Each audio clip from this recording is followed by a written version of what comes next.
সরকার কি আশ্বাস দিয়েছিল যে চলমান যেগুলো স্বীকৃতিপ্রাপ্ত প্রতিষ্ঠান আছে সেগুলোকে এমপিভুক্তকরণ করা হবে। এখন বেতন ভাতা কিছুই পাই না, মানে তাহলে আপনারা সংসার চালান কেমনে? সংসার চালানে এটা একটা নিদারুণ কষ্টের জীবন, সেটাই আমি জানতে চাচ্ছি। নিদারুণ কষ্টের জীবন। কারণ শিক্ষিত মানুষ না পারে মাঠে কাজ করতে, না পারে ভ্যান চালাতে, না পারে রিক্সা চালাতে, না পারে অন্য কোনো জায়গায় তার শ্রমটা বিনিময় করতে, যার কারণে এটা একেবারেই সবচাইতে মানবিক দিক থেকে নিষ্ঠুর নিয়মের বলিদান হয়ে গেছে নন এমপিও শিক্ষকরা। অবস্থা আসলে এই বয়সে এই সময়ে আমাদেরকে যে কোনো অফিস আদালতে বা যে কোনো শিল্প কারখানায় বা অন্য যে কোনো জায়গায় আমাদের কাজের জন্য গেলে আপনাদের যথেষ্ট বয়স হয়েছে, আপনারা আর মানে যোগ্য না, আপনারা আর এইসব কাজের যোগ্য না। ওই জন্য আমাদেরকে আর কোথাও চাকরি বাড়িতেও নেয় না। যেহেতু আমরা প্রথমেই শিক্ষক হিসেবে জীবনযাপন শিক্ষক হিসেবে সমাজে প্রতিষ্ঠিত হয়ে গেছি, সবাই স্থান ডাকে শিক্ষক, সমাজে ব্যাপক পরিচিত শিক্ষক হিসেবে।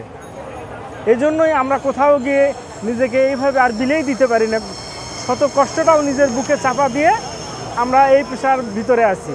সরকারের প্রতিশ্রুতি অনুযায়ী সকল স্বীকৃতিপ্রাপ্ত সকল নন এমপিও শিক্ষা প্রতিষ্ঠান একযোগে এমপিভুক্তিকরণের দাবিতে সরকারের আশ্বাসে 17 দিন লাগাতার কর্মসূচিতে অংশগ্রহণ করার পরে সরকারের উচ্চ পর্যায়ের শিক্ষা উপদেষ্টা, শিক্ষা সচিব মহোদয়ের আশ্বাসে আমরা বাড়ি ফিরে যাই। বলা হয়েছিল যে মে মাসের মধ্যে সকল কার্যক্রম সম্পাদন করা হবে।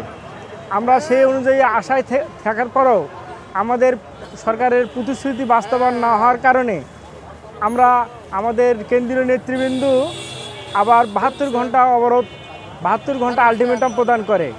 আলটিমেটাম দেওয়ার পরেও কোনো সরকারের পক্ষ থেকে কোনো সুরাহা আসেনি, যার কারণে আমাদের আবার আন্দোলনে আসতে বাধ্য হয়েছি।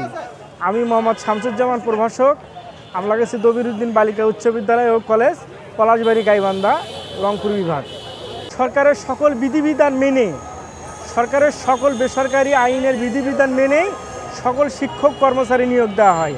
ইতিপূর্বে যে সকল প্রতিষ্ঠান এমপিভুক্ত হয়েছে সেগুলো পূর্বে নন এমপিভুক্ত ছিল। সরকারের কাছে দাবি একটাই যে আমরা যেগুলো প্রতিষ্ঠান আছে, খুব বেশি সংখ্যক না, সকল স্বীকৃতিপ্রাপ্ত নন এমপিও শিক্ষা প্রতিষ্ঠান সেটা সংখ্যা যেই থাক এগুলোকে একযোগে এমপিভুক্তকরণ, এটাই আমাদের কাছে চাওয়া।